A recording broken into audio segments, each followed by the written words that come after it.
जनता curfew लगी रही बेले संध्या 5टारे 5 मिनिट पई बहु नागरिक निज निज घर सम्मुखरे ताली मारिबा सह थाली घंट घंटी और शंख बजाई अत्यावश्यक सेवा जोगाउथुबा व्यक्ति विशेषଙ୍କୁ उत्साहित करने सह धन्यवाद जणाइथिले। प्रधानमंत्री नरेंद्र मोदी का आह्वान क्रमे कर्फ्यू पालन सह संध्यारे महानगर विभिन्न साही और गलिकंदी रे एपरी बासिंदा माने निज निज परिवार सह घंट और शंख बजाई मोदी का आह्वान को समर्थन जणाइथिले।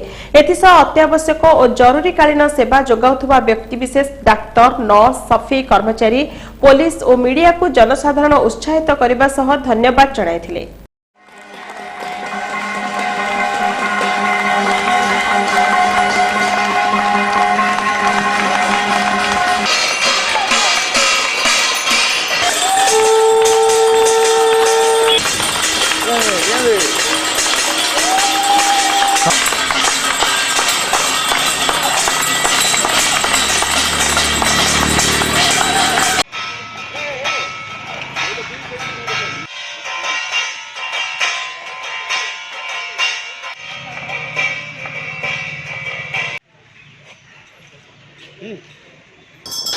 अरे देखिए क्लोज करो।